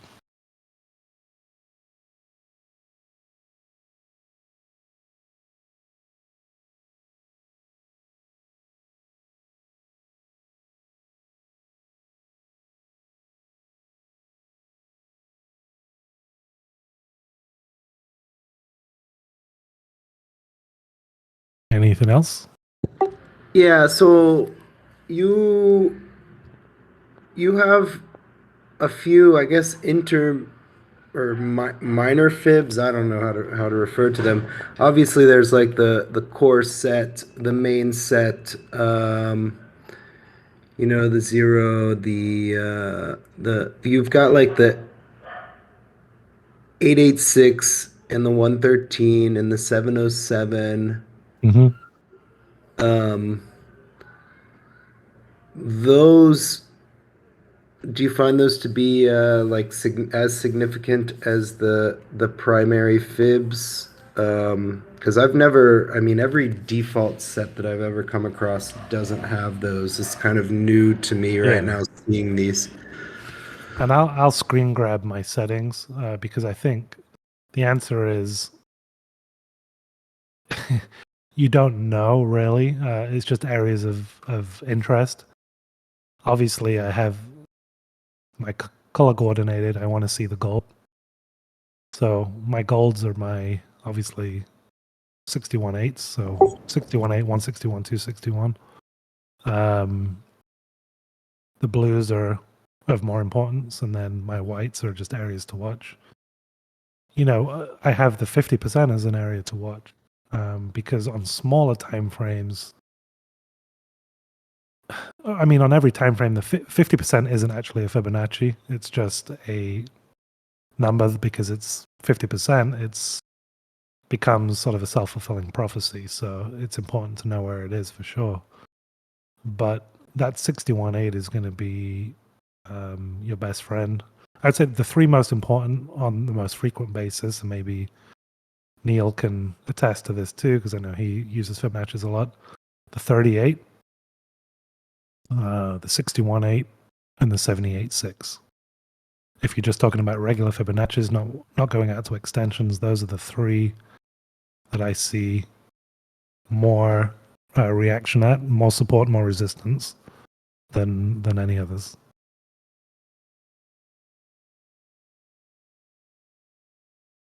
And you're going to see different results on different time frames. Every Fibonacci, on this kind of a move, every Fibonacci is going to really matter because these are big moves.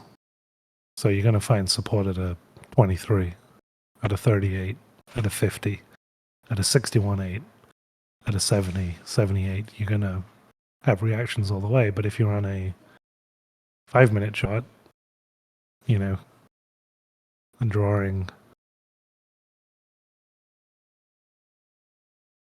this, you're going to see stuff maybe respect a little bit, but it's going to blow through levels, more easily than it would on a daily or a weekly. Kind of like the 200-day moving average. It works on a 5-minute chart sometimes. But if you play a bounce off of a 200-day moving average on a daily, it's 85% of the time it's going to be a strong support, strong resistance. So it's the same with Fibonacci. It's going to be stronger on the longer the time frame. So intraday you may hit a 61.8 and it may be a solid support for a reversal, or it may just be 3, 4, 5 point bounce on an ES, or it may just blow right through it. But it's just these areas of that,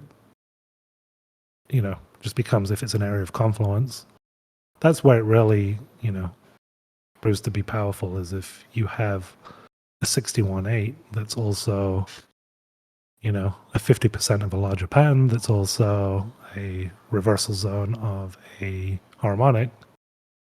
Now you're starting to build those blocks and say, okay, I've got 3 or 4 areas of confluence within this 5-point range.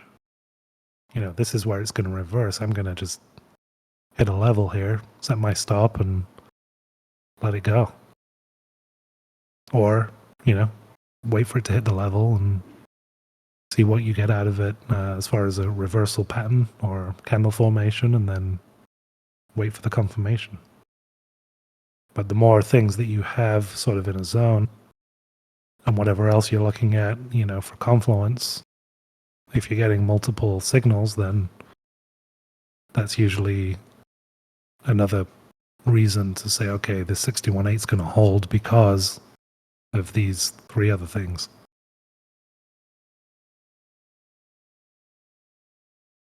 Cool. Yeah, thanks for that. I found it interesting what you've noticed about the extension, that 113, where it kind of works just like, people will say there's those kind of liquidity grabs, Exactly.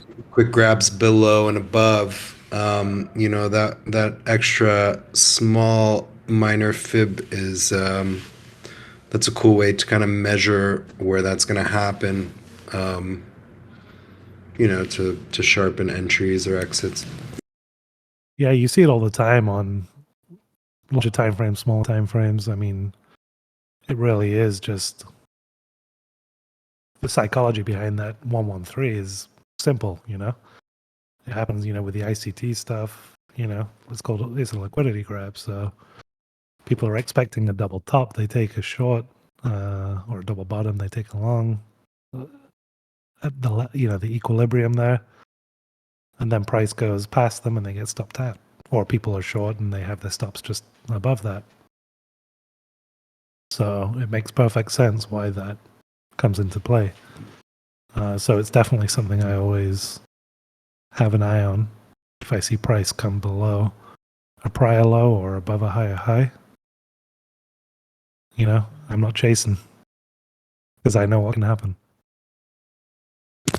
Yeah, I guess that's what happened. I mean, for example, today, towards the close, when yeah, you already had gone over that, right? When SKEWB was seeing bottom possibility, Yeah. that poke below went to that 113. Oops. It wasn't quite a 113, but it was damn close. Let's go to the 1 minute.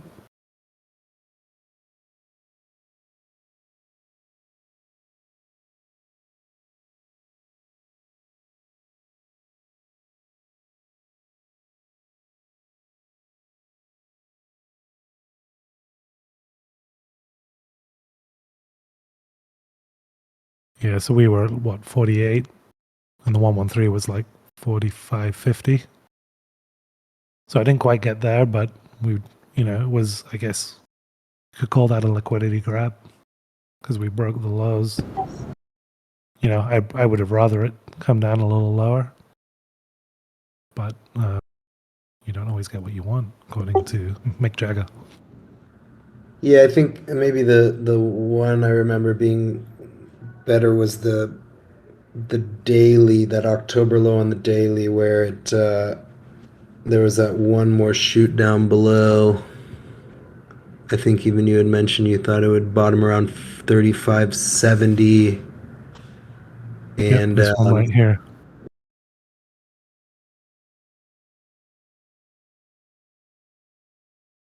Let's ignore this. There we go. So yeah, that's what you were talking about. We came.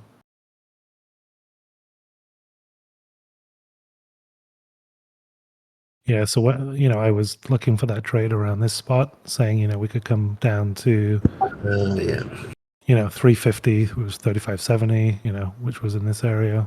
We came a little lower, but that ended up on the day. We opened up down here, we gapped down, and then we got above it, and that ended up being the low. But it was the 111 extension of this low to this high, and we retraced to it, just below it, and then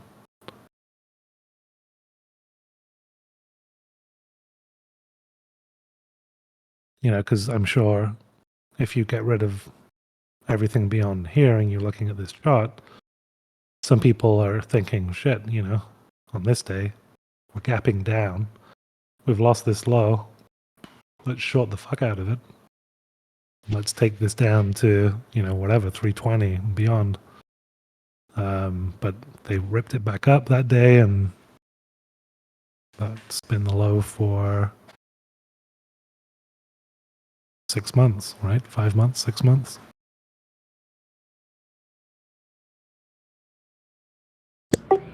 Nice. Yeah, so last question, maybe. NVIDIA daily or weekly, it's doing, I guess, what are you seeing here?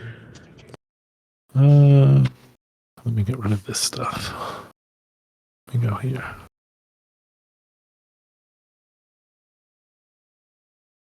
Daily.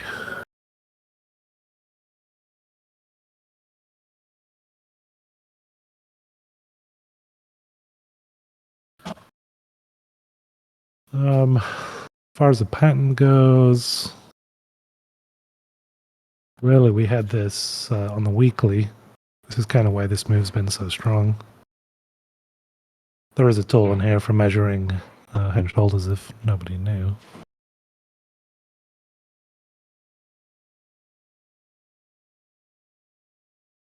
So you had this inverse on the weekly. And how any head and shoulder pattern works is it's a measured move, typically. You use Fibonacci's as well. But, I'll measure head to neckline. That's 80 points, 73%. So we're looking for a 73% move. That would have taken us about here. So this should be kind of where the pattern topped out. And we're extended beyond that right now. So anything above this is, I guess, a bonus. I don't see, let's see. Yeah, I mean, I personally wouldn't be shorting it. I definitely wouldn't be longing it. I don't see really anything. There's no harmonic there. Maybe if I went out to a month. I mean, monthly, but again, trying to play a harmonic on a monthly, I mean, you'll see it, but I mean, if we were really doing it, we'd be kind of looking for that kind of a move, but that's way too speculative. I would just be sticking to the daily right now. Typically, when we've had this kind of a move, this will be your X to A on something. So we could get a pullback, a push up, and then something back down. I wouldn't be surprised to see a move like that, and we've got this kind of topping area here. So I would kind of have that as an area to watch. But as far as, swinging NVIDIA right now, there's nothing there for me personally. And so, so you measured the move just in absolute dollar terms, points. In terms of fibs, I think it's now in between the 618 and the 786 of all-time high to that 2022 low. So I guess at this point, I mean, it's already obviously past its absolute mean reversion of the 0.5. I think it's like 190 or something.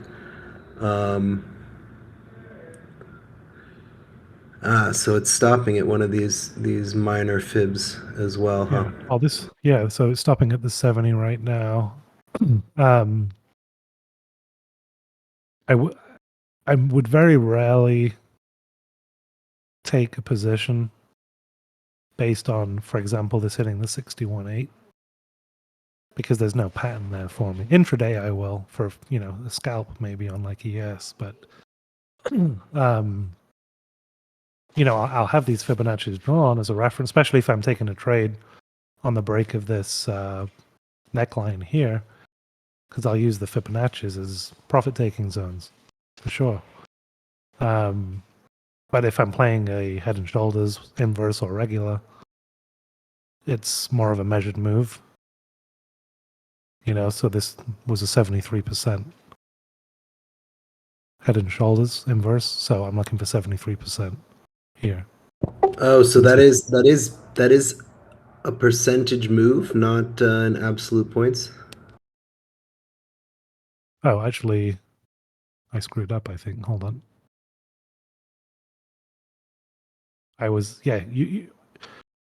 You want to look at percentage. I doubt you're going to get this kind of a move because this was such a deep inverse. And again, the Fibonacci's will help you. Yeah, you basically take the head to the neckline. Now, this is a pretty extreme move. I don't expect this to go 73%. Or 73. This would be, about 325. Yeah, I guess it could get there. But that's a pretty extreme circumstance. Most of the time these are, 10, 20% moves. But this is a pretty good move from NVIDIA. I mean, I'm sure I played it a little, but I definitely didn't play the swing. I was just playing intraday.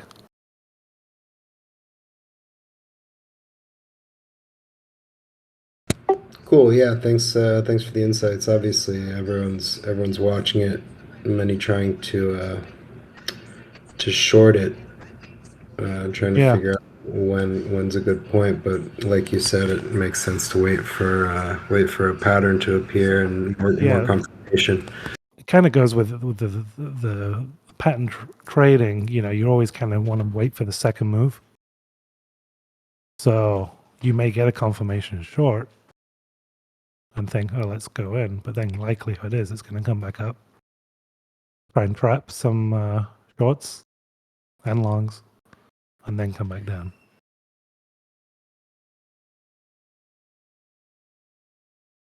So, yes, you could take a position here, but you'd probably rather take a position when this breaks, here.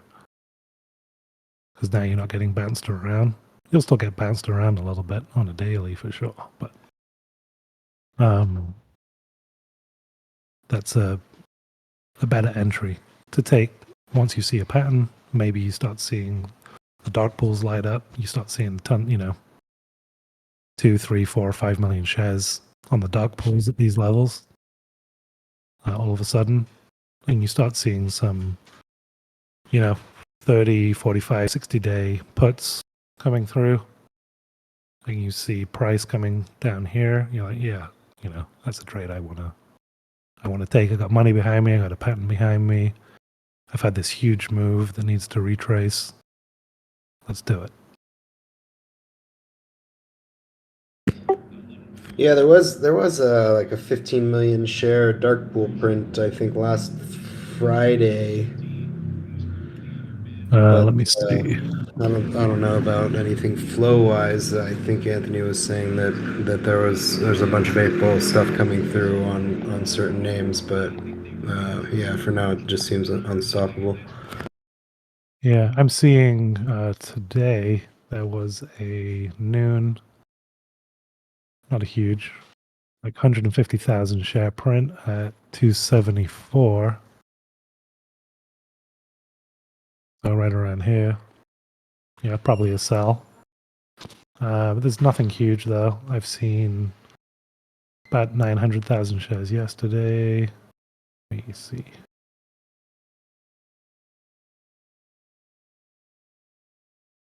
NVIDIA. Yeah, March. A really large print I see was February 27th. That was about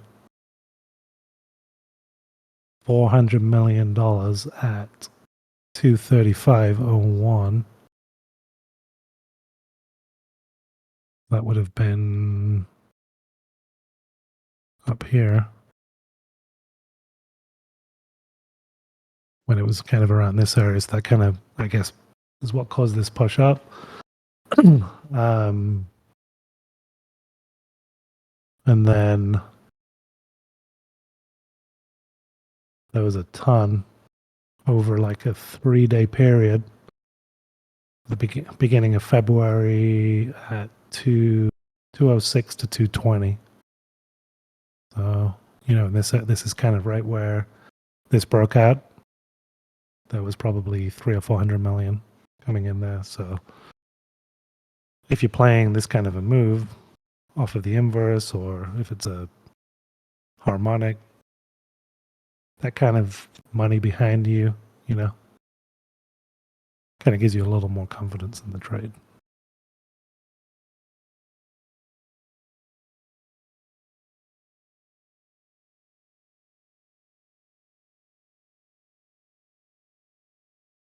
But yeah, right now, other than maybe some intraday setups, there's nothing swing wise that I would touch in the video until I see some more money coming in and then some sort of a reversal pattern.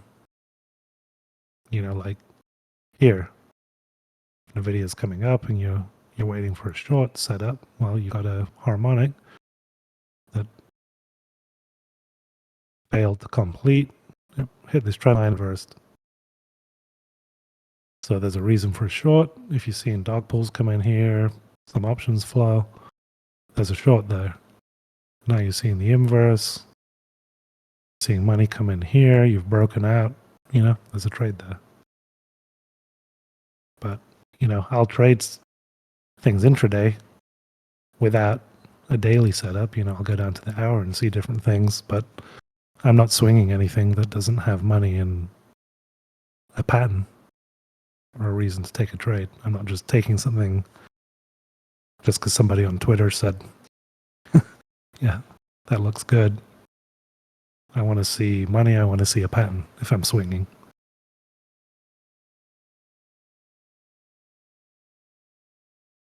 Cool. Thanks for sharing your thoughts here. No worries. So I guess it's pretty much reset from that W harmonic. It did what it was supposed to, and then now the inverse head and shoulders is playing out. So now it's just kind of waiting for a new pattern to start developing. Exactly. And back here, Nvidia had this run up and you're looking for a short and you see this come up. Yeah, you could take it there, or you could wait for price to come down, come back up, and take the short here. You could have taken it here. It's, feasible to do that, but if there's no pattern there for me, on the daily anyway, you can go to the hourly and see something different, but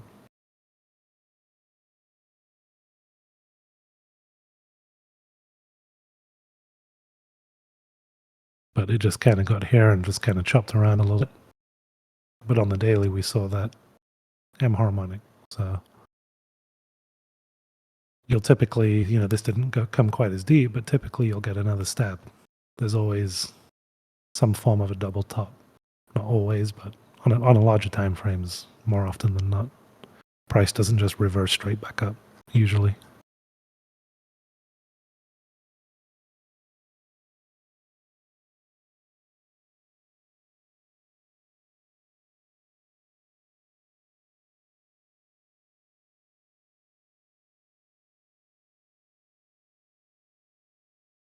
Did I give everybody a headache? Man, I think my questions bored half the room, so I already slimmed down the audience for you to make That's all right. I suppose. That's why I'm here.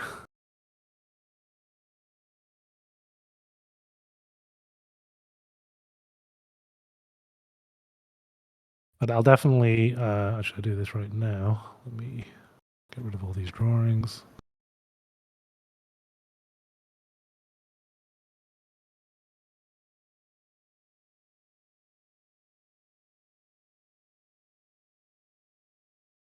we go. Let me take a snap. Oops.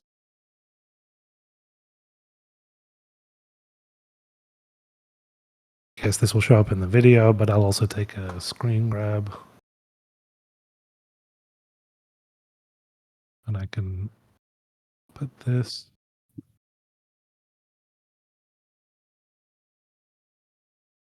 And I'll send my Fibonacci measurements levels that I have custom in here. If anybody wants to use them, they can. And I'll share. Those minor fibs are basically just half steps in between the major ones, if I was doing the math correctly.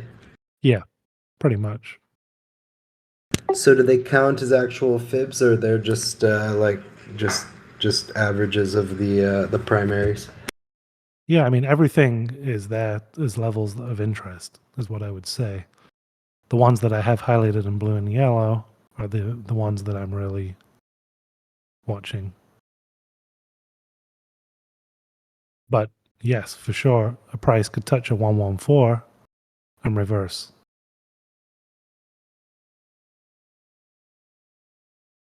But it's going to be much less sticky than like a 61.8 or a 78 or a 38.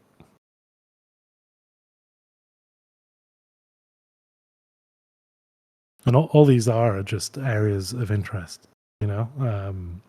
As you play with them more, you'll see which ones become confident in it being a strong support or resistance, and knowing that, hey, I can, take a trade right off of it without any confirmation. It's not necessarily the best thing to do, but you'll know when to do it and when not to do it as you use it more and become more confident.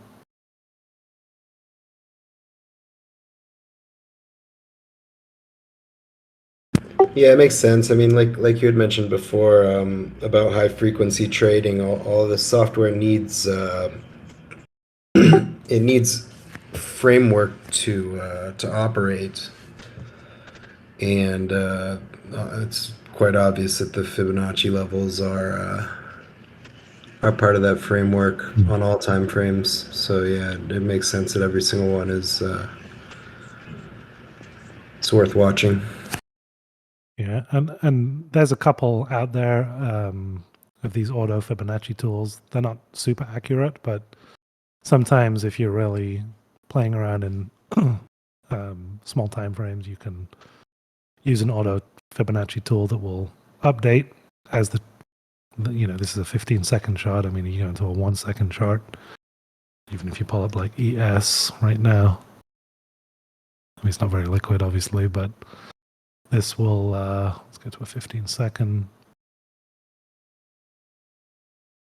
Again, it's always better to draw them because it may not do what you want, but I mean, you can go into these microsecond charts and see these setups, Right now, there's a potential for this. This is on a 15-second chart. So if I'm wanting to get short on a 5-minute right now,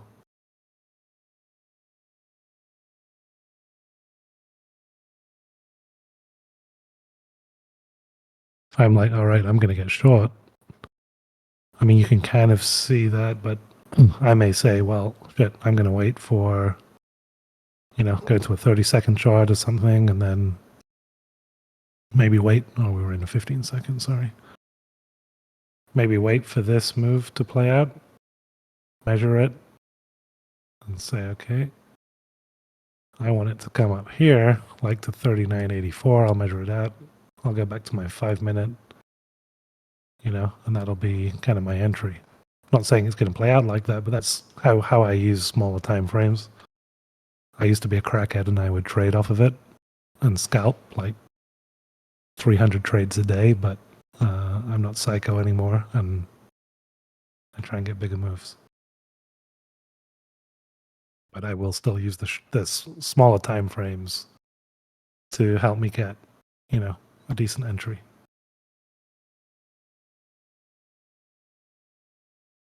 And you don't use orb fibs, opening range, like fibs based on the RTH first 30 minutes high and low? Not usually. It's a swing high to swing low, or I'm measuring a pattern. If I was playing an ORB, then maybe I would, but that's not my style. And I'll play around with my levels and just try and find the swing high, the swing low, and depending on the time frame I'm in, if something's chopped around like this, I may draw a fib for a smaller range just to give me an idea of where some resistance might be. But generally, if I'm on the 5 minute, I'm just looking for the most recent swing high to swing low where price is reversed. So if I was pre-market, I would be looking at this as a swing low. Actually, when I came into pre-market, really my range for the day was here. And we talked about it this morning as price was coming up. Where could it reverse? And Neil had mentioned it, and I had mentioned it. We were talking about the 61.8 being the reversal spot. I was also eyeing kind of the scene of the crime here. We extended beyond that. Price was just, I didn't take this trade from here, which sometimes I would, but things were just moving too hard and didn't look like a short was in play. That's why I waited, and I took a short down here somewhere, I think, and this candle stopped me at. And I took a couple scalps on the way down, but I really wanted this big move, and I didn't get my entry right, and this candle kind of faked me out a little bit, and oh well, it happens.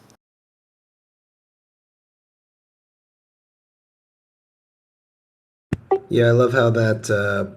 I appreciate you sharing the set. How you can measure the pops above the primary levels, like that 618. Really, where was a more ideal place to look for that topping candle was above it, but in between that 618 and the 707 there. Yeah, I mean that there's probably.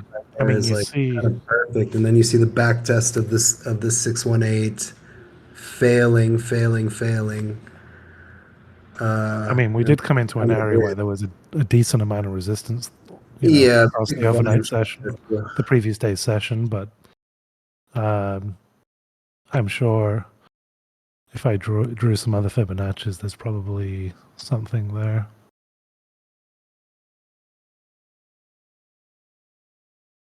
You got a 70 pretty close on there, and you've got nothing major. You have the 61.8 was kind of in line with, what is that? 23 on this larger move. But yeah, it was definitely a good short spot for sure. Ended up being just a couple points over the 61.8, but it was. Put it back on. There it is. Let's get rid of this. Yeah. I mean, we blew past it, and then we came back under it and just kept boom, boom, boom, kept butting our heads up against it. And that was probably the key place to take a position. Maybe.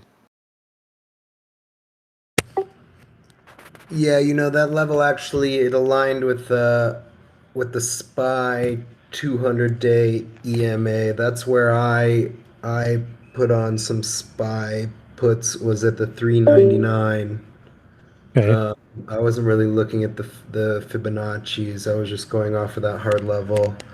I was expecting 400 to hold either way. So Yeah, there. I guess after all, there was a bunch of confluence there.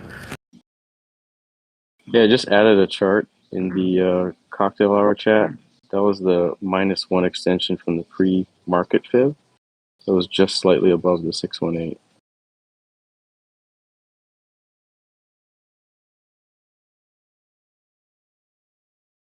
Okay. Yeah. Tani, do you draw these, or you have like an automated?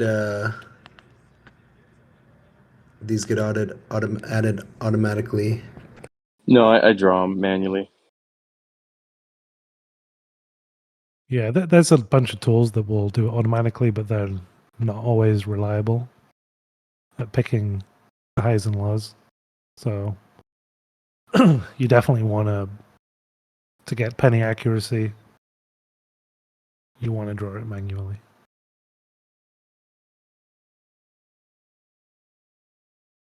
And you'll find that, especially on the larger time frames, on the hourlies, you'll hit a 61.8 or a 78.23.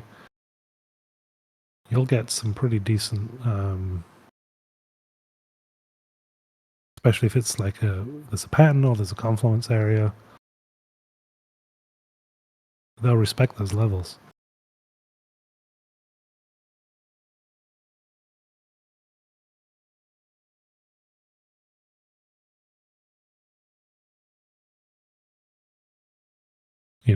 So we got this high to this low. And look at that 38. Look at the 50. 61.8.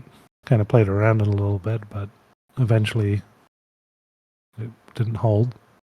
And again, it played games there. So the more we kind of play around with them, the less, I think Neil said today that once it's broken, it's kind of invalidated. But on the larger time frames, they'll still, be weaker, but they'll act as a support or resistance.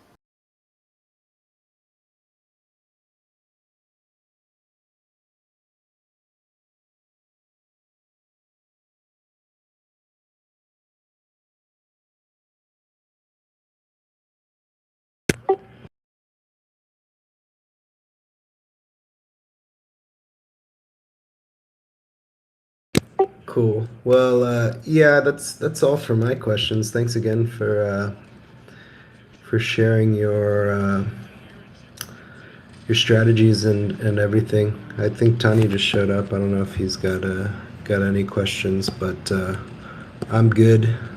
Thanks again. Cool. Oh, you're welcome. Hey, Smooth. Yeah, the only question I had posted earlier, when you're drawing that ABCD, how do you know where to stop the D? Is it just based on the shape? Yeah, I'll send you, but basically, or an ABCD move. Like, let's take this as a example.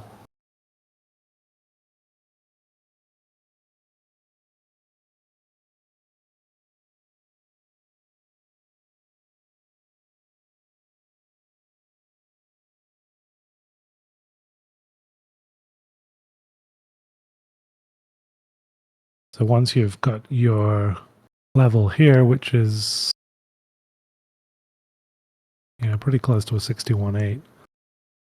I think you're looking for like a 161.8. I have to check my measurement guide, but yeah, basically your retrace to C will give you a target level. And I have a cheat sheet on that. I'll throw it up in the group.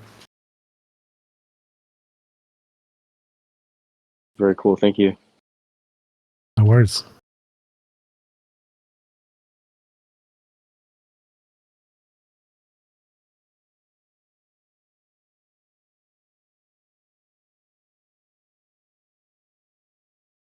Is that it? Looks like it, man. I appreciate you doing it. Yes, sir. No worries. I hope everybody got a lot out of it. Hope it wasn't like too crazy technical. That was very technical. We've got it all recorded, and Braden will have it up Right. before the end of the night. He That's right. guaranteed- Or else he's fired.